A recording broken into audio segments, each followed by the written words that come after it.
लूटावे मोक्ष लक्ष्मी ओहो हो करुणा सागर वैज्ञानिक स्वप्नदर्शी महिली समृद्धि दर्शक आध्यात्मिक आत्मा लक्ष्मी परमार्थे शक्ति वर्धक निष्कामी ज्ञान महर्षि दादाने ओळखवाने खपसे अंतરની दृષ્ટિ નિઃશબ્દે અનુભવ ગમ્ય અસંયત મુનિ સંયંતી વળતરની ઈચ્છા વિના લૂટાવે મોક્ષ લક્ષ્મી ઓહો કરુણા સાગર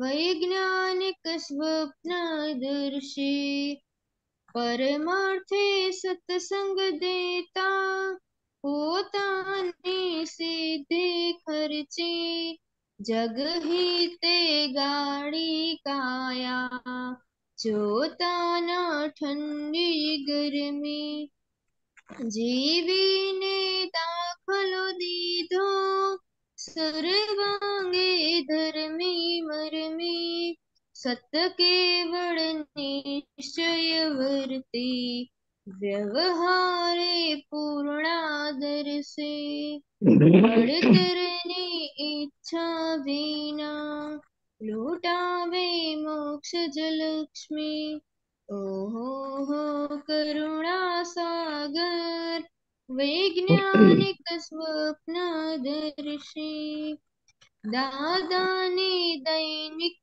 ચર્યા વાતો સૌ ખુલ્લમ ખુલ્લી પાડાને વેદ ભણાવ્યા લઘુત્તમથી ગુરુતમ ગુણી સ્વસ્તિકી એક જ સેવ્ય અઘટ પ્રેમી સંપૂર્ણી નિર્ભેળી માતૃવત્સલ તે ચરણે છૂટા મુક્તિ વળતરની ઈચ્છા વિના લૂટાવે મોક્ષ લક્ષ્મી ઓહો હો કરુણા સાગર વૈજ્ઞાનિક સ્વપ્નદર્શી વૈજ્ઞાનિક સ્વપ્નદર્શી જય સચ્ચિદાનંદ જય સચ્ચિદાનંદ. બહુ સરસ પદ કાઢ્યું, બહુ સરસ ગાયું તમે. કેમ આજે તમને આ મળ્યું? મમ્મી ડેલી આ પદ ગાય છે તો એટલે મમ્મીને શું વળતરમાં જોઈએ છે? એટલે મમ્મી રોજ વિધિ ને એવું કરે ને પછી આ પદ ગાય છે એટલે સાંભળવાની પણ મજા આવે છે અને થોડુંક થોડુંક સમજાય પણ છે. Okay, very good. વળતર એટલે ખબર તમને? વળતરની ઈચ્છા વિના? હા, વ્યાજ આપણે લઈએ ને એ મેં કઈ કોઈને હેલ્પ કરી હોય પણ એની કઈ આશા રાખવી નહીં કે આ મને હેલ્પ કરશે. Very good. ઓકે, દીપિકાની સાથે વાત કરો.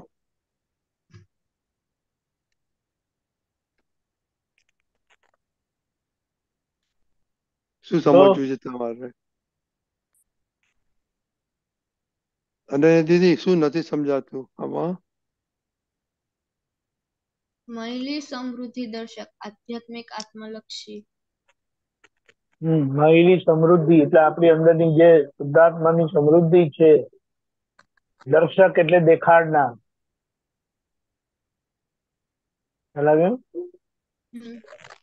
જેમને જોયેલું હોય, અનુભવેલું હોય ને જીવતા હોય એ આપણને દેખાડી શકે.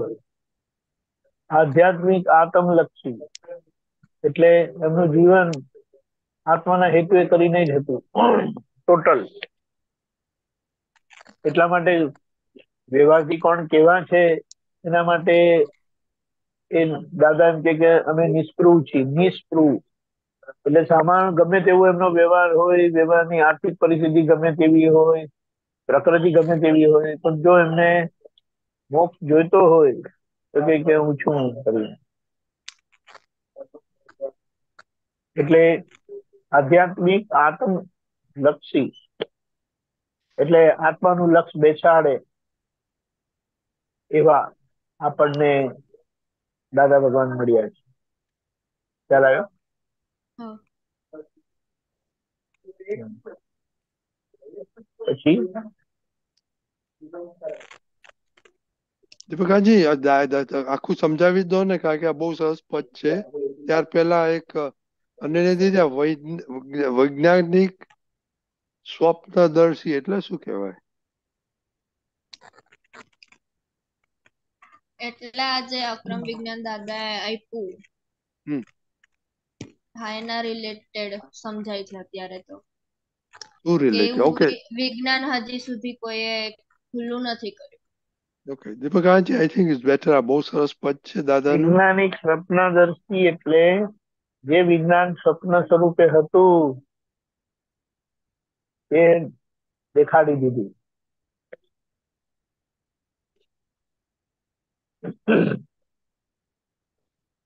આખું વંચાવું જોઈએ ને, આમ સેન્ટરમાં કરો. ઓકે, એટલે કોઈ પણ જાતની અપેક્ષા વગર એમણે આત્મલક્ષી લૂંટાવી. આજુ આ સાઈડમાં કરો. હા, તમે ઓકે દેખાતું ફાઈન, ચાલો હવે દેખાય છે. Okay fine.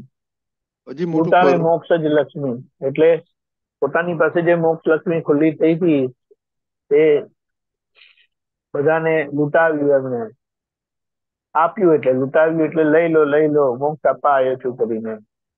ઓહો કરુણા સાગર, વૈજ્ઞાનિક સ્વપ્નદર્શી. આવું કરુણાથી, કૃપાથી આત્મજ્ઞાન, આમ તો કાયમ કૃપાથી જ આત્મજ્ઞાન પ્રાપ્ત થાય એમ છે.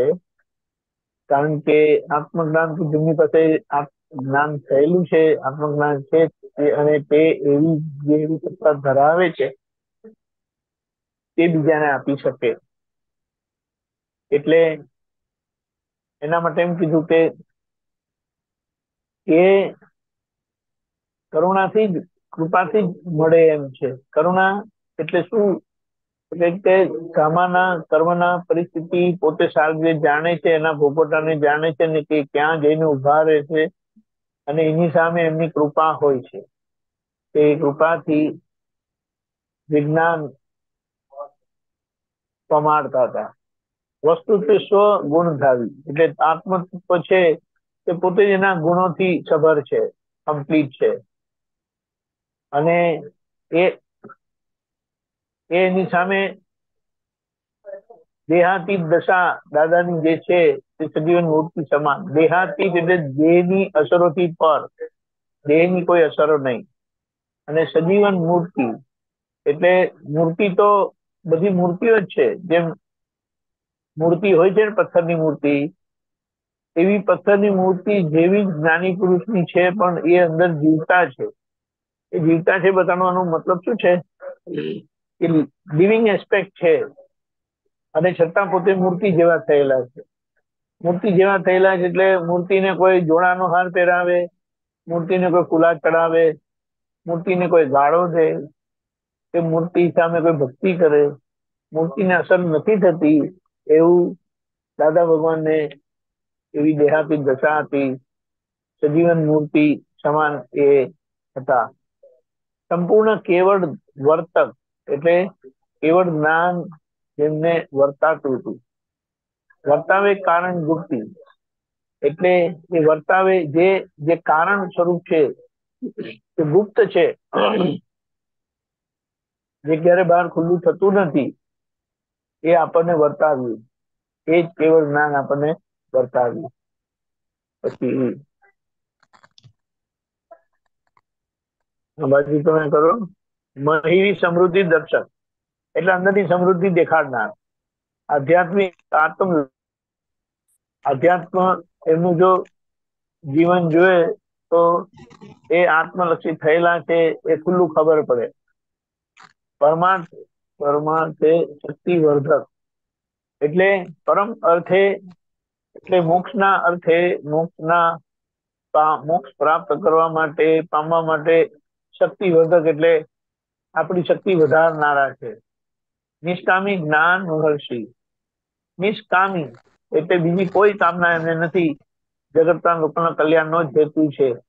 અને જ્ઞાન મહર્ષિ એટલે એને મહર્ષિ એટલે એ જ્ઞાનીનું પદ છે. actually મહર્ષિ કે બધું આત્મા બધી જ રીતે જાણી લીધો છે, સમજી લીધો છે, અનુભવી લીધો છે, એવા એ હતા. અને કામના બીજી કોઈ નહીં, નિષ્કામી, કોઈ કામના નહીં. દાદાને ઓળખવાની ખપશે અંદરની દ્રષ્ટિ. એટલે દાદાને બહારથી કોઈ જુએ તો એ ટોપી વાળા, કમીસ વાળા, ધોતિયા વાળા એમ કરીને જુએ. એટલે ગામના કોઈ રહેવાસી હોય એવો એમનો વેશ હતો. એટલે બહારથી તો એમને કોઈ ઓળખી શકે ને. એટલે શરૂઆતમાં તો કેટલાક લોકો આવતા હતા અને દાદાને પૂછે કે દાદા તમારી ઓળખાણ આપો ને. દાદા કે હું કહું તો એ તમને સમજાશે નહીં, કારણ કે આ દેહમાં દેખાય છે ત્યાં હું છું જ નહીં. હું જે દેખાતું નથી ને ત્યાં હું છું. એટલે પણ તમને અંદરની દ્રષ્ટિ જો ખુલ્લી થઈ ગઈ તો તમને દાદા ભગવાન ઓળખાશે. એટલે દાદાને ઓળખવાને અંદરની દ્રષ્ટિ એટલે દિવ્ય ચક્ષુથી ઓળખાય, સમજાય, અનુભવાય. કૃષ્ણ ભગવાનનું પણ એવું જ હતું. એટલે કૃષ્ણ ભગવાને અર્જુનને જયારે દિવ્ય ચક્ષુ આપ્યા ત્યારે એ દિવ્ય ચક્ષુથી એટલે ત્રીજી આંખથી, જ્ઞાન નેત્રથી અર્જુન કૃષ્ણ ભગવાનને ઓળખી શકતા, સમજી શકતા, કઈ રીતે આત્મ સ્વરૂપે જીવ માત્રમાં રહેલા છે. અને એ પણ બધાને આત્મ સ્વરૂપે શું એટલે બધા જીવ માત્રમાં આત્મા એને અનુભવ થયો, જોયેવા એમ કરીને ઓળખાવે ખપશે અંતરની દ્રષ્ટિ. નિશબ્દે અનુભવ ગમ્ય. અનુભવ ગમ્ય એટલે શબ્દ વગર દાદાએ કીધું કે જો કોઈને મને જોતા આવડે ને, કોઈ મને જુએ ને તો કે પહેલી મારી આકૃતિથી હું કોણ છું એ સમજી જાય. બીજું તમારા શરીરના કલરથી મને ઓળખી જાય. ત્રીજું અમારી આંખોથી મને ઓળખી જાય કે હું કોણ છું. ચોથું એમની વાણીથી એમની દશા ખબર પડે એવી હતી. છેલ્લા તો હદ કરી નાખી એમ કે મારા વાળ, માતાના વાળ છે ને, કોઈ ખાલી ફીલ કરે ને અને જો જાણકાર હોય ને તો એ સમજી જાય કે આ પુરુષ કોણ છે. એટલે શબ્દ વગર, કીધા વગર એમનો અનુભવ થાય એવું છે. અસંયતી મુનિ સંન્યાસી. અસંયત એટલે સંસારી વેશમાં, મુનિ અને સંન્યાસી. સંન્યાસી એટલે ગ્રહસ્થી એટલે ઘરમાં રહે, ગ્રહસ્થી વેશે છે એટલે સંસારી કહેવાય. અને છતાં સંન્યાસી જેવા મુનિ એટલે મન જેમણે જીતી લીધું કે મનથી પર થયેલા છે એવા એ મુનિ સમાન હતા. છે પરમાર છે. હા, પણ પેલું વચ્ચે બધું તમારું એ આવે છે. આ પેલું જોવાનું ને આમ સાઈડમાં કરો યાર, સાઈડમાં કરો. એની ચાલો, પરમાર્થે સત્સંગ દેતા એટલે છેલ્લી સમજણ મળે એવો એમનો સત્સંગ હતો. પોતાની સિદ્ધિ ખર્ચી, પોતાની સિદ્ધિ ખર્ચી. આમાં પોતાના શરૂઆતમાં આ પદમાં પરમાર્થે સત્સંગ દેતા પોતાના પૈસા ખર્ચી કરીને હતું.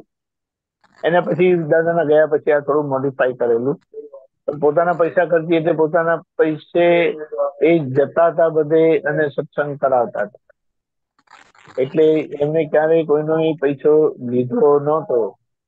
જે અમુક વખતે દાદાને કશું આપવા આવ્યા ને તો દાદા એ વ્યક્તિને કહેતા હતા એ જગ્યા આખા દુનિયામાં એક જગ્યા એવી આ ખુલ્લી થઈ છે તો કઈ એને બગાડશો નહીં, એને ચોખ્ખી જ રહેવા દો, કારણ કે આ કશાની મને ખપ નથી એમ કરી.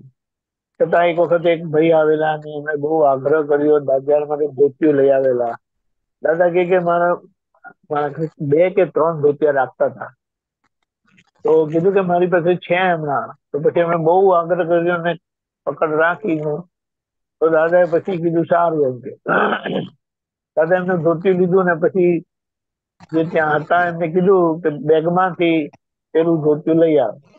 એટલે દાદાએ એક્સચેન્જમાં એ ધોતું લીધું હતું અને પોતાનું ધોતું એમને પ્રસાદ રૂપે પેલા સામેવાળા ભાઈને આપ્યું હતું.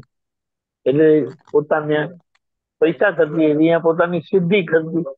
એટલે આજે એમણે જે સિદ્ધ કરેલું હતું અનુભવ, આત્માનો અનુભવ જે સિદ્ધ કરેલો હતો, અનુભવ સિદ્ધ થયેલા હતા, એટલે કે જેમાં કોઈ મીન મેક નહીં, કોઈ ડાઉટ નહીં, જેમ છે તેમ એ બાબતની ખર્ચે એટલે એના હેતુએ કરીને એને વાપરીને એમણે બધાને સત્સંગ આપ્યો, પણ કોઈનું કશું ચીજ લીધી નહોતી.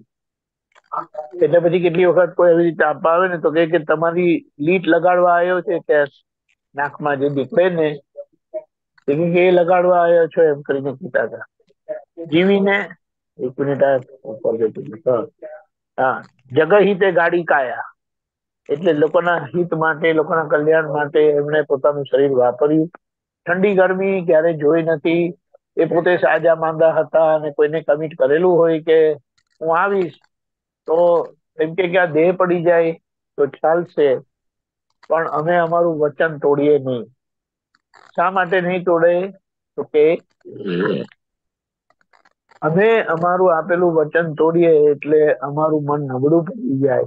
અને એમ કે મન બહુ મુશ્કેલીથી મજબૂત થતું હોય, પાવરફુલ થતું હોય, શક્તિશાળી થતું હોય, અને એ જો તૂટી જાય તો કે મારી પાસે રહીશું પછી.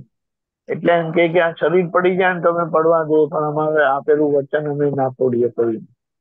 એટલે જોતાના ઠંડી ગરમી એ રીતે ગાડી ગયા. જીવીને દાખલો દીધો સર્વાંગે ધર્મી બની. એમનો જીવન દાખલો, જીવન અનુભવ આપણે એમને જોઈએ. કોઈ એમનો 24/7 નો જો વિડીયો ઉતારે ને તો એમનું જીવનમાં ખબર કરે કે એમનું જીવન ધર્મ માટે જ હતું. કેમ કરીને એ પોતે ધર્મ સ્વરૂપ રહ્યા હતા અને લોકોને આત્મધર્મ પમાડતા હતા. બીજો એમનો કોઈ શું કહેવાય વ્યવસાય નહોતો. સત કેવળ નિશ્ચય વર્તી એટલે એમના નિશ્ચયમાં, એટલે કે આ બધો આખો દિવસનો વ્યવહાર બધો ચાલ્યા કરે એમાં પોતે નિશ્ચયથી વર્તેલા. નિશ્ચય વર્તેલા એટલે કેવળ જ્ઞાન જેમને વર્તું હતું એવા વ્યવહારે પૂર્ણાદર્શી.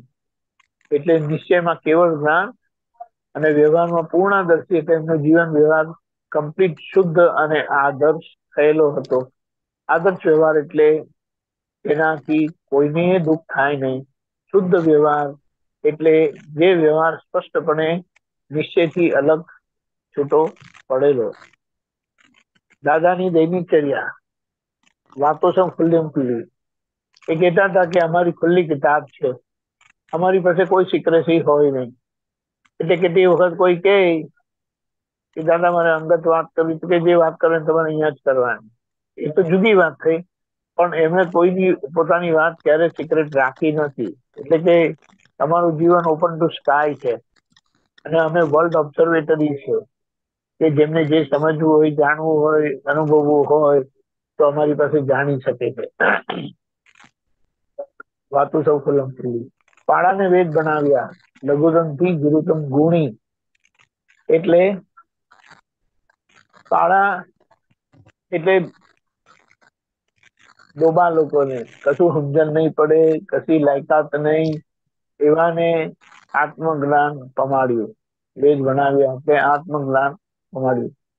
પાડાને વેદ ભણાવવું એટલે એક કાઇન્ડ ઓફ રૂઢિ પ્રયોગ છે, એ ફ્રેશ છે કે જેનાથી એક મેટર ખબર પડે કે અજ્ઞાનીને જ્ઞાન આપ્યું, બુદ્ધુને જ્ઞાન આપ્યું એવું. લઘુત્તમ થી ગુરુત્તમ ગુણી. લઘુત્તમ થી ગુરુત્તમ ગુણી એટલે કોઈ એવા વ્યક્તિ આવ્યા કે બહુ અહંકારી હોય તો ત્યાં એમણે પોતાનું લઘુત્તમ ગુણ જે છે તે આખો ખુલ્લો કર્યો. એટલે કોઈ અહંકારી આવે ને કે હું જાણું છું ને સમજુ છું ને તો કે હું તો હારીને બેઠો છું, તમારે જીતવું હોય તો આવજો એમ કરીને એ રહેતા હતા. અને કોઈ એવા અધિકારી આવે, પામવા માટે આવેલા હોય, બહુ રખડેલા હોય, રજડપાટ કરેલું હોય, ભટકતા હોય અને પામવા માટે આવેલા હોય, તો એમને એ કે તમે જેમની ખોજમાં છો ને એ તમારી સામે બેઠા છે, જે માંગવું હોય તે માંગી શકો. અને એક જગ્યાએ તો એવું પણ બોલેલા, બે વાત કરીએ આપણે. દાદાને પૂછ્યું કે દાદા આ કાળમાં ભાવિ તીર્થંકર ખરા? દાદા કે હોતા હશે એમ કરીને કીધું. એટલે એના પછી આપણને ખબર પડે કે શામાં કોઈ ભયંકર વિરાધક આવેલા હોય તો એ વધારે વિરાધના ના કરે, એટલે માટે એમને એમની વાત ગુપ્ત રાખી. એ પોતે જ ભાવિ તીર્થંકર હતા અને એમને કીધેલું કે અમારા ભાગે એમના સહિત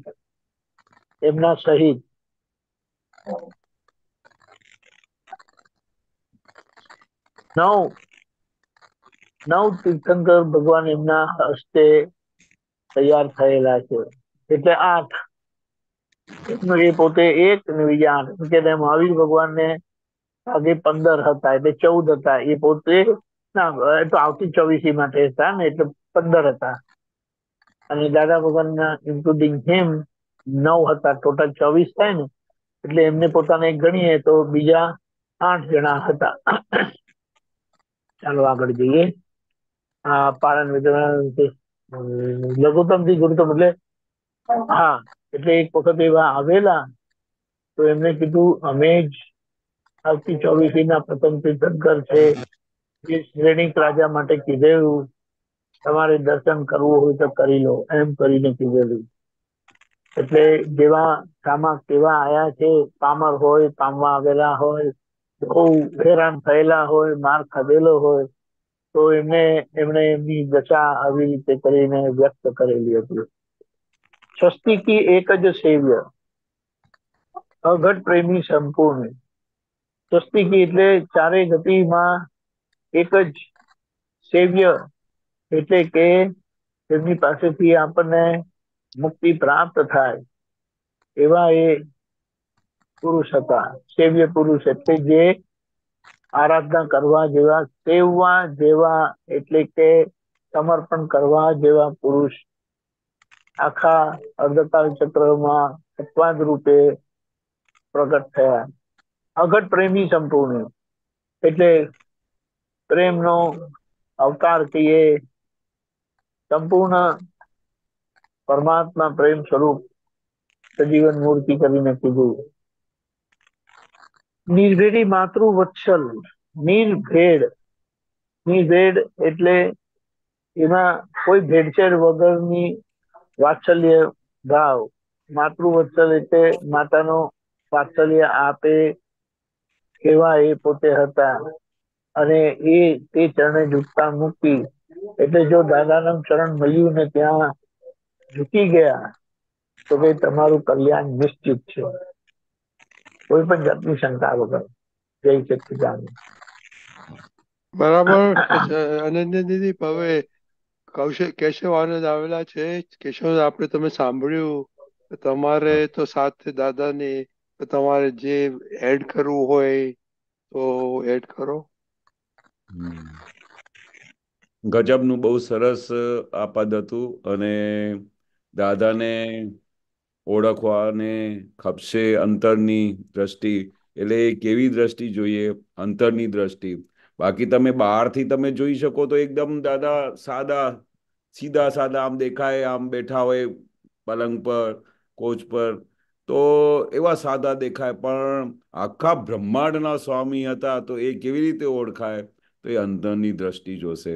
તો દાદાની જે અંદરની દ્રષ્ટિ કેવી હતી જોવા માટેની, કે એક કેવી રીતે દિવસ રાત, સવારથી લઈને સાંજે સવારે 6 વાગે ઉઠે તે રાત્રે 10, 11, 12 થઈ જાય, તો કેમ કરીને આ લોકો મોક્ષને પામે? કેમ કરીને આ લોકો સુખને પામે? કેમ કરીને ઘર ઘરમાં સ્વર્ગ થાય? કેમ કરીને બધાના કશાયો જાય?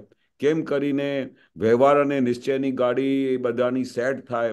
એમાં જ દિવસ રાત દાદાનું સત્સંગ ચાલતું. એટલે દાદાને જો એક વખત આમ પકડાઈ જાય કે દાદા ભગવાન કોણ હતા.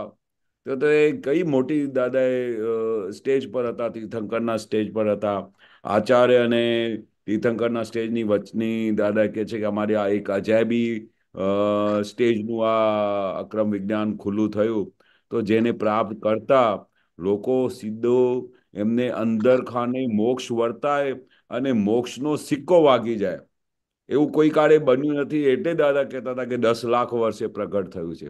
નોર્મલી તો જ્ઞાનીઓ થઈ જાય, પણ આવા જ્ઞાની પુરુષ જે કોઈ દિવસે સાંભળ્યા ના હોય, એનું અનુભવ ના થયું હોય, આ કોક જ વખતે થાય છે, કોક જ વખતે અપવાદ તરીકે. જે વારે ઘડીએ શબ્દ વાપરતા હતા અપવાદ, એટલે અપવાદ તરીકે દાદા ભગવાન હાજર થયા. તે બધા જૂજ પુણ્યશાળી લોકોને લાભ મળી ગયો અને એ મોક્ષના માર્ગે વળી ગયા અને મોક્ષનો સિક્કો વાગી ગયો. એટલે આપણે તો બધા બહુ પુણ્યશાળી છીએ કે દાદા ભગવાનનું આવું કનેક્શન મળ્યું, બાકી આવી રીતે મળતું નથી. એટલે વારે ઘડી દાદા એટલે કહેતા હતા કે કલ્પનામાં ના આવે. તમે કલ્પના જ ના કરી શકો કે ભાઈ આવું બની શકે. તમારે 100 વખત પોતાની જાતે પ્રશ્ન પૂછવું પડે કે આવું બની શકે, ત્યારે તો પણ આમ વિશ્વાસ ના આવે. એવા દાદા ભગવાન અમને મળી ગયા છે. બરોબર છે. બરાબર. અને દીદી કઈ બીજું પૂછવું છે દાદા વિશે? ના ના. Okay, very good. હા, બહુ સરસ પદ તમે આજે કાઢ્યું. જય બહુ સરસ. સચ્ચિદાનંદ. જય સચ્ચિદાનંદ. જય ઓકે, કશ્યપભાઈ. બધાને જય સચ્ચિદાનંદ. રજનીજી જય સચ્ચિદાનંદ. જય કેશવાનંદ જય સચ્ચિદાનંદ. સચ્ચિદાનંદ. જય જી. સચ. હા, થોડું આ આપવાની દાદાવાની ઓગસ્ટ 2020 થોડું ડાઉટ છે. ઓકે, શેર કરવાનું ઓપ્શન આપજો. કરો.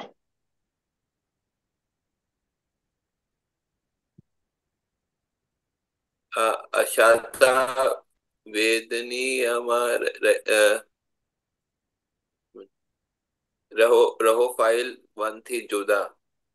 શરીરને દુઃખ પડતું હોય તો ને હું અનંત સુખનું ધામ છું એવું બોલું તો સામે બેલેન્સ થઈને રાગે પડી જાય. અને જ્યારે મહી માનસિક ઉપાધિ થતી હોય તો આપને અનંત સુખનું સુખધામ બોલ્યો કે મહી સુખ વર્ત્યા કરે. થોડું સમજાવો. હા, આ દાદા બહુ મોટો રહસ્ય બતાડ્યો. અને જ્યારે બી કોઈ બી મહાત્મા દાદા પાસે આવતા અને એ કોઈ તકલીફમાં હોય, કોઈ શારીરિક તકલીફમાં હોય, તો દાદા સૌથી પહેલા તો એની જોડે સત્સંગ કરતા. એટલે ડાયરેક્ટ કઈ આવીને કે દાદા મને શરીરમાં એટલી તકલીફ છે કે દાદા મારાથી સહન થતું નથી, ઓપરેશન કરાયું છે તોય મારાથી તકલીફ દૂર થતી નથી. તો દાદા સૌથી પહેલા તો એમને બોલતા કે આ કોને તકલીફ થાય છે. તો એ તરત જ કે આ ચંદુબાઈને તકલીફ પડી છે. તો આવું બોલતાની સાથે અડધું દુઃખ તો ગાયબ થઈ જતું, કારણ કે એ છૂટા પડવાની પેલી જાગૃતિમાં લઈ આવતા. તો સૌથી પહેલા શરીરને દુઃખ પડતું હોય તો પછી દાદા પછી જ્ઞાનમાં લઈ જતા. તો જેવી રીતે શરીરમાં દુઃખ પડે તો સુખ બધું જતું રહે. તો દાદાએ એને બેલેન્સ કર્યું કે હું અનંત સુખનું ધામ છું બોલો તો સામે બેલેન્સ થઈને રાગે પડી જાય. હવે શરીરને દુઃખ પડતું હોય અને બીજી બાજુ હું અનંત સુખનું ધામ છું, એટલે આત્માનું સ્વરૂપ શું છે તે અનંત સુખનું ધામ છે. એટલે આખું દુઃખ અને સુખ બધું બેલેન્સ થઈ જાય. એને તરત જ એમાંથી છૂટાપણોનો અનુભવ થઈ જાય. એટલે આ દાદા બહુ ખાસ કહેતા હતા કે આત્મા કેવો છે, જેવું કલ્પે તેવો થઈ જાય. आत्मा जेऊ जो कल्पे कुछ ऐसा अनुभव बताइए ना जो दादाजी के प्रत्यक्ष में नहीं मिले, वो भी थोड़ा बताइए. हाँ हाँ, अभी जैसे ही मैं आपको एक एविडेंस बताता हूँ. दादा भगवान का जब एक्सीडेंट हो गया तो एक्सीडेंट ऐसा हुआ कि शायद जब वो गाड़ी को कोई देखे ना तो कोई बोले कि इसमें कोई बचा ही नहीं होगा. इतना खतरनाक एक्सीडेंट था. वो दादा रतोशान होके वो जब जनरल हॉस्पिटल में पहुंचे तो सबसे पहले हमको वहां से मैसेज मिल गया कि दादा भगवान का ऐसा एक्सीडेंट हो गया, उधर कुछ बंदोबस्त करना है हॉस्पिटल में, ये वो कोई पहचान वाला है. तो हमारे भाई का पहचान वाला डॉक्टर था, उनको सब इन्फॉर्म कर दिया। उन्होंने बोला आप चिंता मत करो, जैसे गाड़ी आएगी हम इमीडिएटली दादा का सब देखभाल शुरू कर देंगे। तो जैसे ही दादा की गाड़ी पहुंची उधर, दादा का पूरा शरीर पूरा खून से भरा हुआ था। हम रूम में लेके गए। उस समय तो काफी लोग बाहर आ चुके थे महात्मा, पर किसी को अंदर आने नहीं दिया। बोला कि अभी थोड़ी देर में दादा को चेंज ओवर करवा के सब दवाई बवाई करके, दादा के जीप पे काफी टाके आए, कितनी जगह पे सर पे टाके आए और टाके लगते रहे। पर उस समय मुझे अच्छी तरह से ख्याल है कि जिस समय हम देख रहे थे दादाजी को, तो दादाजी का सेपरेशन इतना जबरदस्त था कि उधर जब हम बाहर किसी भी महात्मा को देखते थे कि दादा भगवान ऐसा एक्सीडेंट हुआ है, तो कितने तो वहां पर ही रोने लगे, अरे दादा ऐसा एक्सीडेंट हो गया सब दादा।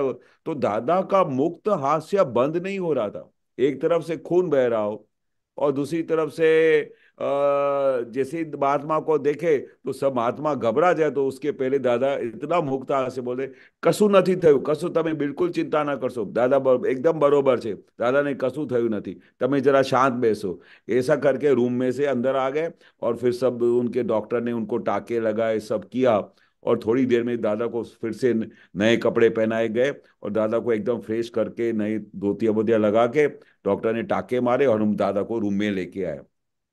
अभी उस समय हमारी तो माता जी आ ऐसे ऐसे मतलब जो आप जो बता रहे एक्सपीरियंस, वो दादाजी के समय के या दादा के से जो प्रत्यक्ष हो चुके ऐसे महात्मा को बताते हैं, तो ऐसे भी हाँ, है। आपको मालूम होगा है कोई एक्सपीरियंस, बताइए ना। जो बहुत बहुत बहुत। दादाजी के मतलब से प्रत्यक्ष नहीं मिले हो, ऐसा कोई हाँ, एक्सपीरियंस बताइए ना। प्रत्यक्ष नहीं मिले जो हो दादा, या दादाजी। हाँ, हाँ नहीं मिले हो, उनको ऐसे एक्सपीरियंस हुआ हो। हाँ हाँ, बहुत अच्छे एक्सपीरियंस है। पर मैं आपको ये बताया कि दादा को जब ऐसा हुआ और इस तरह से दादा भगवान का जो उनको पूरा ये ज्ञान का समझ में आ गया, तो ऐसे हमारे जो महात्मा नए नए हुए थे, नए नए हुए थे, जो अभी अभी मतलब दादा से मिले हो, तो ऐसे में भी एक महात्मा थे जिनको पूरा उनका पैर क्या एसिड में गिर गया। उनको वो केमिकल की फैक्ट्री थी, तो उनका पैर एसिड में गिर गया। तो नए नए दादा से मिले थे और दादा के ज्ञान को समझे थे, पर ऐसा पकड़ लिया था दादा के ज्ञान को। तो वो मुझे आज भी सीन याद है। उनको इमीडिएटली हॉस्पिटल में लेके गया, क्योंकि पूरा जब एसिड में पैर गिर जाता है ना, तो पूरा शरीर वो जल जाता है। आप इमेजिन करो, वो शरीर पे एसिड गिरे तो कैसा हो जाता है। वो केमिकल फैक्ट्री में एसिड पे उनका पैर स्लिप हो गया और पूरा एसिड लग गया उनको पूरे शरीर में। तो उनका पूरा शरीर एसिड से पूरा जल गया। उसको हॉस्पिटल में लाया गया, पर उनकी ऐसी हालत थी, उनका चेहरा भी बदल गया था। पर जब उसको डॉक्टर ने बोला कि भाई, डॉक्टर ने बोला ये धीरे धीरे क्या है कि आपकी जो ये स्किन जल गई है ना, उसको हमको वो खींच के निकालना पड़ेगा। मतलब ऐसा प्लास, तो आपके पूरी बॉडी को हमको पहले वो क्या बोलते हैं, बेभान करते हैं ना, एनेस्थीसिया देते हैं ताकि उसको असर न हो। तो पता है उसने क्या बोला? उसने बोला डॉक्टर साहब आप मेरी बिल्कुल चिंता मत करो। हाँ, आपको मुझे वो एनेस्थीसिया भी नहीं लेने का है। आपको जो मेरी चमड़ी सड़ गई है उसको निकालना हो तो भले निकाल सकते हो। तो डॉक्टर ने बोला ये कैसा हो सकता है, तुम्हारे को इस तरह से निकालेंगे तो आपको बहुत टॉर्चर होएगा, आपका पूरा शरीर में ऐसे आपकी स्पिन कैसे खींची जाएगी, आप सह नहीं पाओगे। तो डॉक्टर ने उसको कॉन्फिडेंस से बोला कि डॉक्टर साहब आपको पता नहीं है, मुझे कुछ नहीं होगा, आप करो। तो हम्म। उस समय ऐसी तरह से बिना किसी उसको बेहोश किए एनेस्थीसिया दिए, उनकी पूरी चमड़ी जो सड़ गई थी उसको वो वो ऐसा इंस्ट्रूमेंट होता है डॉक्टरी में, ऐसा पिक करके उसको निकाला गया उसका शरीर में से, पूरा जो जला हुआ शरीर। तो वो उस समय कंप्लीट सेपरेशन में था, दादा भगवान के ज्ञान में था। वो ऐसा बोल रहा था कि मैं राजू से अलग ऐसा जुदा शुद्धात्मा हूँ, ये जो कुछ शरीर जला है वो राजू भाई का जला है, मेरे को कुछ भी नहीं हुआ है। ये है दादाजी के। सेपरेशन नए महात्मा को भी हो हुआ, संभव है, जो हाँ, मतलब दादा। नया नया महात्मा था। और दादा भगवान ने उनको सबको बोला, हम सबको, कि अगर भगवान के दर्शन करने हो तो भाई कैसे आत्मा का दर्शन, भाई जो आत्मा से छुट्टा रहता हो, ऐसे भगवान का दर्शन करने का हो तो जब सब जाके उधर हॉस्पिटल में उनको मिल के आओ। तभी हमको मतलब वो पता चला। दादाजी से मतलब वो मिला तो था ना, जो है वो महात्मा। हाँ, मतलब नया नया ज्ञान मिला था। पर आप अभी वो उसका नया ज्ञान मिला हो, इतना सेपरेशन नहीं आता है जितना ये ज्ञान मिलने के बाद उसको आज तक भी कितने ज्ञान लिया है तो भी उनको वो उस स्टेज पे आने में बहुत टाइम लगता है। पर और ऐसे भी, आज के टाइम में जो दीक्षित महात्मा है उनको भी ऐसा सेपरेशन रहता, मैं ये पूछना चाहता हाँ, उनको भी ऐसा अभी धीरे धीरे अनुभव हो रहा है। कितने लोगों को कितनी सारी तकलीफ होते हैं जिन्होंने दादा भगवान को देखा भी नहीं है, और पर इन्होंने ज्ञान लिया है। कितने ज्ञान की समझ प्राप्त हुई है, ज्ञान में प्रगति किए हुए हैं, तो उनको शारीरिक वेदना होती है तो भी वो सामने से कहते हैं कि अभी ये दादा का ज्ञान नहीं होता तो हम एक पल भी नहीं रह पाते, पर हमको ये दादा के ज्ञान की वजह से हमको इतना छुट्टापना रहता है और हमको इतना असर नहीं होता है। और बार बार ऐसा टच हो जाता है तो हम फिर से उसको पुरुषार्थ के साथ सेपरेशन में लेके आते हैं। तो ये अनुभव तो कितने जने लोगों का है। ऐसा तो नहीं दादा भगवान को गए बहुत टाइम हो गया, उसके बाद कितने लोगों तकलीफ से गुजरे, कितने लोगों हॉस्पिटल में गए हैं जिन्होंने दादा के दर्शन भी नहीं किए हैं, पर आप उनको उनसे मिलने को जाओ तो वो इतने आनंद में रहते हैं, इतने छुटापना की जागृति में रहते हैं। तो हमको बहुत खुशी होती है कि दादा का ज्ञान आज भी जिन लोगों को प्राप्त किया है वो बहुत अच्छी तरह से सेपरेशन में रह पा रहे हैं। फिर मेरे को ये पूछना है, अहंकार बगन बहुत सेंसिटिव होए, इसमें बता हाँ। रहे इफेक्टिव वस्तु बद्दी निश्चेतन होए, चेतन इफेक्टिव ना होए, हम्म। વિનાશી ચીજ હોય તે વસ્તુ ઇફેક્ટિવ હોય. આપનું જ્ઞાન મળ્યા પછી ગમે તેવી વાણી હોય તો વાણી ઇફેક્ટિવ ના થાય, છતાં हाँ। હજુ થાય છે. એનું શું કારણ? પહેલાની અવસ્થાઓ બોલ્યા નથી, બાકી ઇફેક્ટ થાય છે. એને તમે જાણ્યું કે સામાની વાણી છે, તે રેકોર્ડ સ્વરૂપ છે, અને એ ચંદુભાઈને કહે તમને નથી કહેતો એટલે કોઈ પણ રસ્તો તમને असरकारक ना हो. ये थोड़ा ना ये हो। बता. हाँ हाँ, बहुत ही बहुत बढ़िया चीज बताई दादा भगवाने કે ये જ્ઞાન મળ્યા પછી ગમે તેવી વાણી હોય તો વાણી ઇફેક્ટિવ ના થાય। क्यों? यानी વાણી क्यों ઇફેક્ટિવ નહીં થાય? કારણ કે એમને તરત જ ખબર પડે છે કે વાણી આ કોણ બોલે છે। આ ચંદુભાઈને કહે છે કે મને કહે છે, જ્યારે એ સેપરેશન થઈ જાય તે વાણીમાં એટલે એને મન વચન કાયાની જે ઇફેક્ટ છે એને ખબર પડે છે કે આ ઇફેક્ટ કોને થાય છે, આ શરીરને થાય છે। પણ અમે તદ્દન એમનાથી જુદા છીએ। ચંદુભાઈને કહે છે તમને નથી કહેતો એટલે કોઈ પણ રસ્તે તમને અસરકારક ના હોય, ગમે તે રીતે તમને બોલી જાય, 2 મિનિટ તમને ઇફેક્ટ પણ થઈ જાય તો થોડી જ વારમાં તમને જ્ઞાન જાગૃતિ હાજર થઈ જશે કે ભાઈ આ તો ચંદુભાઈને કહે છે, હું તો એનાથી છૂટો છું। એટલે हम्म. આ વિજ્ઞાન મળ્યા પછી આ વાણી કોણ બોલે છે અને વાણી ઇફેક્ટિવ છે નથી છે એ એમને નિરંતર જ્ઞાન હાજર રહે છે। કારણ કે એને આખું રહસ્ય પકડમાં આવી ગયો છે। જે વસ્તુ ઇફેક્ટિવ હોય, આપણું જ્ઞાન મળ્યા પછી ગમે તેવી વાણી હોય તે વાણી ઇફેક્ટિવ ના થાય। કારણ કે વાણી શું છે? ટેપ बोले રેકોર્ડર नहीं, છે દાદા। चेतन इफेक्टिव ना होए, ये હા, इसका थोड़ा बता. चेतन इफेक्टिव ना ઇફેક્ટિવ हो. વસ્તુ બધી નિશ્ચેતન હોય। નિશ્ચેતન જેમાં हम्म. આત્મા નથી, બરોબર, એમાં બધી ઇફેક્ટિવ હોય। ચેતન ઇફેક્ટિવ ના अच्छा. ચેતન, ચેતન તો પોતાના સ્વમાં રહે, પોતા એમને શું ઇફેક્ટ હોય? ચેતન તો अच्छा. શુદ્ધાત્મા પદમાં રહે અને આત્મામાં हम्म. રહે, શુદ્ધાત્મા પદમાં રહે ને એને કોઈ ઇફેક્ટ ના હોય। એને કોઈ બાળી ના શકે, એને કોઈ મારી ના શકે, કોઈ આગ પણ ટચ ના કરી શકે। हम्म. अच्छा से ઇફેક્ટિવ समझ गया. કોણ છે? કે મન વચન કાયા ઇફેક્ટિવ છે। हाँ. फिर ये एक लास्ट पूछना था. હા. અમને દાદાનું મનોબળ જોવાથી કેલવાય મનોબલ, અમને हाँ જોવાથી मनोबल उत्पन्न થાય. तो ये जो अभी जो है मतलब ये उस टाइम के रेफरेंस में बताया ना कि जो जब दादाजी हाजिर थे जो है. हाँ हाँ हाँ हाँ, અમને જોવાથી બહુ મનોબળ ઉત્પન્ન થાય। अभी दादा भगवान इधर बैठे हो ना, हाँ, तो ऐसा लगे कि मैं पूरे ब्रह्मांड के स्वामी के साथ बैठा हूं, तो मुझे दुनिया की किसी भी प्रकार की डर नहीं। अरे समुद्र का पूरा पानी यात्रा में दादा के सर के ऊपर तक आ गया तो भी कोई हिलता नहीं था, बोले दादा भगवान के साथ बैठे। तो समुद्र का देवते भी सब वापस, समुद्र की जो लहरें को वापस लेके गया, जो इतनी बाढ़ जैसा पहाड़ तक वो समुद्र आ रहा था। तो वो सब आज के महात्माओं ने आज के देखा, समय हमने में देखा। महात्मा कैसे कर सकते हैं, ये मैं पूछना चाह रहा था। जी क्या बोल रहे हैं? मतलब ये तो दादाजी के समय में था ना, कि दादाजी को देखने से बहुत मनोबल मिलता है, ऐसे बता रहे हाँ हैं। हाँ हाँ हाँ। और जब अभी तो दादाजी हाजिर नहीं है, तो फिर कैसे उसका जो है गोठवनी करना चाहिए नहीं, वो। सबसे पहले तो आप ये बोलना बंद करो कि दादाजी हाजिर नहीं है। दादाजी अच्छा। देह स्वरूपे हाजिर नहीं है, पर सूक्ष्म स्वरूपे दादाजी को खाली आप नाम लो ना, खाली दादा भगवान बोलो ना, तो दादा भगवान हाजिर हो जाते हैं। और सभी अच्छा। महात्माओं को आज की तारीख में अनुभव हो रहा है। कितने महात्मा तो बोलते हैं कि भाई दादाजी को हमने तो नहीं देखा, पर दादाजी हमारे सपने में एज इट इज आते हैं और दादाजी हमसे बात करके जाते हैं। तो उसका मतलब क्या हुआ कि भाई दादा भगवान तो हाजरा हजूर है। दादा भगवान क्या बोलते हैं कि अगर आपने खाली ऐसा मुझे याद किया तो हम हाजिर हो जाएंगे। और दादाजी का पूरा साइंस सूक्ष्म साइंस है।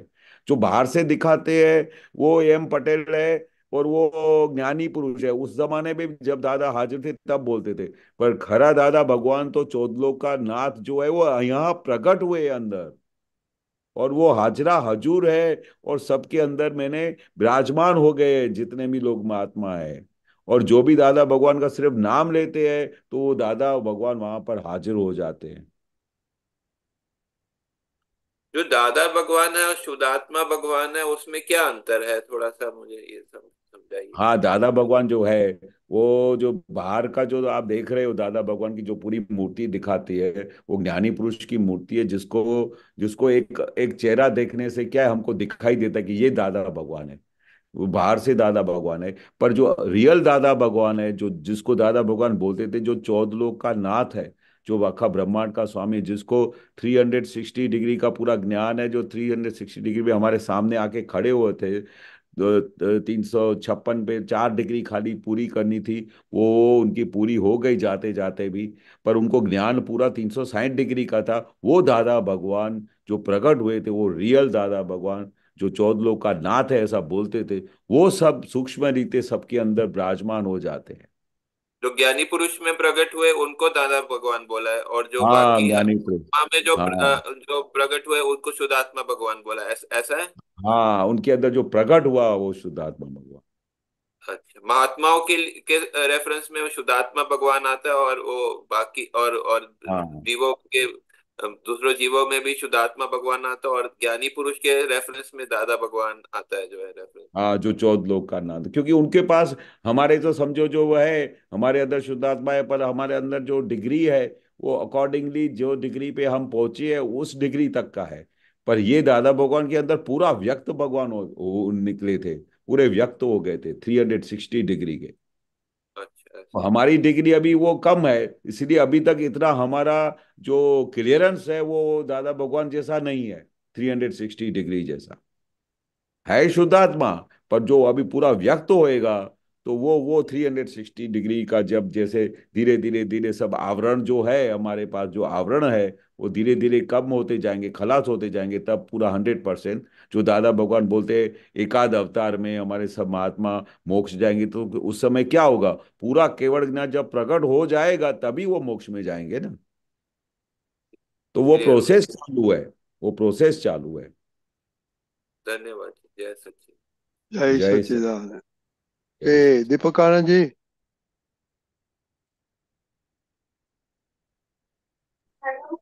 जय सच्चिदानंद। જય સચ્ચિદાનંદ। जय सच्चिदानंद। કેશવાનંદજી આપણે હમણાં જય સચ્ચિદાનંદ કેશવાનંદજી આપણે હમણાં સૂક્ષ્મ દોષો પર વધારે આખા દિવસના પુરુષાર્થમાં સૂક્ષ્મ દોષો જોવાના અને એના પ્રતિક્રમણ કરવાનું રાખ્યું છે। તો છે સૂક્ષ્મ દોષોને આપણે જોતા એવું સમજાય કે દાદા કહે કે તમારા મનનો અભિપ્રાય, તમારો અભિપ્રાય બીજાના મતથી માન્યતાથી જુદો પડ્યો તો દાદા કહે કે અમને તે પોસાય જ નહીં. એટલે ત્યાં દાદા એમ કે ભલે મત તો જુદા રહેવાના, પણ પોતે મનથી એ મતના પક્ષ નતો ખેંચ્યો. જેના કારણે એમ કે અમને મતભેદ ત્યારે ઉભો ના થાય, અને એવું જો થાય તો અમને પોસાય જ નહીં. એટલે એડજસ્ટ એવરીવેર ને બધી વાત એમને કરેલી. જ્યાં આપણો મત બીજાથી જુદો પડે અને જો એ મનભેદ થાય તો આપણા ચહેરા પર એની અસર આવ્યા વગર હોય નહીં. એટલે એમ કે અહીંયા ચેતવા કીધું. પછી જે પોતાના મતને સાચો ઠરાવવા માટે પોતાની માન્યતાને સાચી કરાવવા માટે સામાન્ય મન જોડે જે બધી ખેલવાડ કરે છે, કપટ કરે છે, ગમે તેમ કરીને મનાવડાવે છે, ત્રાગા કરીને, જૂઠું બોલીને ને એ બધી, તો કે ત્યાં પણ એ સૂક્ષ્મ દોષ મોટા પાયે રહેલો છે. કોઈ હાજર નહીં હોય ને આપણને યાદ આવે તો કે ત્યાં એટલે એ સૂક્ષ્મ દોષ તો આના સદનમાં તો વધારે છોડ આપતા સમજાવે. જય સચ્ચિદાનંદ. જય સચિન. હા, એ દાદાજીએ બહુ સરસ આ વિજ્ઞાન આપ્યું છે, અને અંદર જે પ્રજ્ઞાશક્તિ પ્રગટાવી છે, જેના લીધે આપણે અંદર ખાને ખબર પડે છે કે અંદર શું ચાલી રહ્યું છે. જો આ પ્રજ્ઞાશક્તિ નહીં ડેવલપ થઈ હોત, આ વિજ્ઞાનની બહુ મોટામાં મોટી બલિયારી છે. જે પ્રજ્ઞાશક્તિ તમને દિવસ રાત ચેતે, કંઈ પણ તમને વિચાર બી આવે તમારા એમના માટે, કોઈના માટે સૂક્ષ્મ રીતે તમારે વિચાર બી આવે કે ભાઈ આ તો મારા ભાઈ તો અહીંયા અમેરિકામાં બહુ મોજ કરે છે, અમે અહીંયા તકલીફમાં બેઠા છીએ, તો એ તરત જ ત્યાં પહોંચી જાય છે. હવે એ દાદાજી કહેતા હતા કે જો આપણે આ સૂક્ષ્મ રીતે જો આપણે જેટલા અંદર જઈશું ને, ત્યારે આપણે ખબર પડશે કે ભાઈ અંદર શું ચાલી રહ્યું છે, અંદરની માયાજાળ શું છે, આ કઈ રીતે આ દોષ પકડાય છે, કઈ રીતે દોષ થાય છે, કેવી રીતે એમના પ્રતિક્રમણ કરવા, એ એ નિરંતરની જાગૃતિનો માર્ગ છે. આપણે આ વિજ્ઞાન તો પ્રાપ્ત થઈ ગયું, પણ એના પછી દાદા વારે ઘડી એક વસ્તુ કહેતા હતા કે આપણે નિરંતર જાગૃતિ રહેવી જોઈએ કે કેશવની અંદર શું ચાલે છે, એના કયા વિચાર આવે છે, અને એ શું વિચારી રહ્યા છે, અને ઘણી વખત એ વિચાર કરતા કરતા કેટલી નેગેટિવિટીમાં જતા રહે છે, અને એની ઇફેક્ટ શું આવે છે. એટલે સૂક્ષ્મ રીતે પાર વગરના દોષો થતા હોય પણ એ પકડાતા નથી. આ વિજ્ઞાનમાં જેટલી તમે જાગૃતિ રાખશો અને જેટલું તમે અલર્ટ રહેશો, અને જો આપણે એમાં દોષમાંથી તમારે, દાદા શું કહેતા હતા કે જો તમને જ્યારે બી આ સુખ અવરાઈ જાય છે, તમને અંદરનું જે સુખ અવરાઈ જાય છે, ત્યારેથી તમને ખબર પડવી જોઈએ કે સમથિંગ ઇઝ રોંગ સમવેર, કઈ ઊંધું ચાલી રહ્યું છે. એટલે તમે કોઈના માટે આટલું રાઈ માત્ર બી કઈ વિચાર કરો ને, અને ઊંધા તમને વિચાર કરો, અને એના માટે તો આપણે સૂક્ષ્મ રીતે આખી દુનિયા બદલાઈ જાય છે, અને એ પછી એમને અસર કરે છે, અને એના રિપર્કેશન પછી પાછા અમારી પાસે આવે છે, જેથી કરીને અમારું મુક્ત હાસ્ય જતું રહે છે. અમારે જે જે જે આ જ્ઞાન મળ્યા પછી જે આખું અંદર સુખ ઉભરાવવું જોઈએ એ આવતું નથી. કયા કારણસર? કારણ કે આ સૂક્ષ્મ દોષો એટલા બધા થતા હોય છે જે પકડમાં આવતા નથી, જેના લીધે આખું સુખ અવરાઈ જાય છે. બાકી દાદાએ જે વિજ્ઞાન આપ્યું છે, તો તમે સેકન્ડે પોતાના સ્વમાં એટલા બધા આનંદમાં રહી શકો કે જેનું તમને વર્ણન ના થાય. એટલે આ સૂક્ષ્મ દોષોને લીધે અમારું બધું સુખ અવરાઈ જતું હોય છે. જે એ પકડમાં આવતા જશે, અને એ જે દોષો પકડમાં આવ્યા અને એના જે વ્યવસ્થિત રીતે પ્રતિક્રમણ થયા, તો ધીરે ધીરે તમારું મુક્ત હાસ્ય ઉભરાશે, તમારા અંદરનું જબરજસ્ત આનંદ પ્રગટ થશે. દાદા ભગવાનને 24 કલાક જ્યારે બી જુઓ ત્યારે ફ્રેશ કેમ દેખાતા હતા? જ્યારે જો ત્યારે એમનું મુક્ત હાસ્ય કેમ આવતું હતું? કારણ કે એક દોષ ના જોતા હતા, આખા જગતને નિર્દોષ જોયેલું. આ કલ્પનામાં આજે જ અમારે બપોરે વાત થતી હતી કે ભાઈ કે દાદા ભગવાને અમારે તો દિવસમાં ગમે ત્યારે પણ કોઈના ને કોઈ દોષ દેખાઈ આવે છે, તો દાદા ભગવાને આખા જગતને નિર્દોષ કેવી રીતે જોયા હશે? અને છે જ નિર્દોષ. એટલે એ વસ્તુ જો પકડમાં આવી જાય કે આખું જગત નિર્દોષ છે, આખું જગત જે તમને હેરાન કરે છે એ બી નિર્દોષ છે, કે તમારી સાથે ઊંધું કરીને જાય છે એ બી નિર્દોષ છે, તો જે દિવસે આ દ્રષ્ટિ તમને હાથમાં પકડમાં આવી ગઈ, તો તમારું મોઢામાંથી આ જે ખેંચાઈ જાય છે, આ જે સુખ જતું રહે છે, આ મુક્ત હાસ્ય નથી આવતું, એ બધું તમારે પાછું આવી જશે. આ વેરી વસ્તુ ગુડ. બહુ સરસ. આજે મુક્ત હસ્યની બહુ સરસ વાત કરી કે મુક્ત હસ્ય ત્યાં સુધી નથી કરતું. તો કે પહેલી તો એમને બુદ્ધિ છે ત્યાં સુધી કીધું છે, અને બુદ્ધિ હોય તો કે મુક્ત હસ્ય આવે જ નહીં. અને આવે છે. બીજું આ જે તમારા મનથી જે આપણે કંઈક પણ સામાન્ય માટે દોષિત દેખાય છે કે એવું થાય છે, તો ત્યાં પછી એ મુક્ત હસ્ય પેલું ના થાય. ને એ વાત છે કે જ્યાં સુધી લોકો દોષિત દેખાય છે, જ્યાં સુધી લોકો દોષિત દેખાય છે ત્યાં સુધી બુદ્ધિ છે જ. અને દોષિત દેખાય છે બુદ્ધિ છે, માટે મુક્ત હસ્ય ઉત્પન્ન થાય નહીં. બહુ સરસ. જય સચ્ચિદાનંદ. જય જય સચ્ચિદાનંદ. જય સચ્ચિદાનંદ. જય હવે આપણો સચ્ચિદાનંદ. ટાઈમ થઈ ગયો છે કેશવજી, તો હવે ત્રિમંત્ર બોલાવો. હા. કશ્યપભાઈ ફોલો કરજો. નમો વિતરાગાય. નમો વિતરાગાય. નમો હરિહંતાણમ. નમો હરિહંતાણમ. નમો સિદ્ધાણમ. નમો સિદ્ધાણમ. નમો આયરિયાણમ. નમો આયરિયાણમ. આયરિયાણમ. નમો ઉવઝ્ઝાયાણમ. નમો નમો ઉવસ્સાયાણમ. નમો લોએ સવ સાહુણમ. નમો લોય સવ સાહુણમ. એસો પંચન મુક્કારો. એસો પંચન મુક્કારો. સંવ પાવપણાસણો. સવ પાવપણાસણો. મંગલાણમ ચ સવ્વેસિમ. મંગળાણમ ચ સવ્વેસિમ. પરમમ હવૈ મંગલમ. પરમં હવૈ મંગલમ. ઓમ નમો ભગવતે વાસુદેવાય. ઓમ નમો ભગવતે વાસુદેવાય. ઓમ નમઃ શિવાય. ઓમ નમઃ શિવાય. જય સચ્ચિદાનંદ. જય સચ્ચિદાનંદ. જય સચ્ચિદાનંદ. કાલનો પ્રોગ્રામ ક્વિકલી જોઈ લઈએ. સવારે 7:30 પ્રાતઃવિધિ, 6 વાગે ગુજરાતી સત્સંગ, 4:30 કીર્તન ભક્તિ, આપી રાત્રે 9 વાગે વર્લ્ડ વાઇડ સત્સંગ. આખા દિવસના પુરુષાર્થમાં આપણે એ જ સૂક્ષ્મ દોષો પર, મનના દોષોનું સૂક્ષ્મ દોષ પૂજા. તો મનના ધોરણે આપણે કોઈ પણ યાદ આવે, વ્યક્તિ હાજર નથી યાદ આવે તેના કંઈક કરવાનું માંગે છે, કારણ કે એના તરફમાં રાગ દ્વેષ બતાડે છે.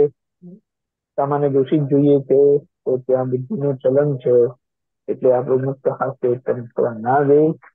અને જે જગતને દોષિત જોઈએ છે તે ક્યારે છૂટી શકે નહીં. આપણું મન કોઈનાથી જુદું પડે, આપણો મત કોઈનાથી જુદો પડે, આપણને પોસાય નહીં. એટલે ત્યાં એડજસ્ટમેન્ટ રાખીને ગમે તે વ્યક્તિ પ્રેમ સંપાદન કરવો, એકતા તૂટવી ના જોઈએ. આ બધા જે પ્રમાણો આપ્યા છે, તો બીજું સામાન્ય બંને ગમે તે રીતે જૂઠું બોલીને, તાગુ કરીને, કપટ કરીને જે પોતાનું મત સામાન્ય થકી બેસાડવાનો આખો એક પ્રયત્ન હોય છે, અને એના પાસે પછી ખુશ થાય છે કે સામાન્ય કેવા મૂર્ખ બનાવ્યા. એ મોક્ષ માર્ગ માટે બહુ મોટું જોખમ કીધું છે. આ બધા એના પર આપણે લક્ષ્ય રાખીશું ને હૃદયથી પ્રતિક્રમણ રાખીશું. બાકી કોઈ સચ્ચિદાનંદ પધારજો, સવાલે લઈને આવજો, તો આપણો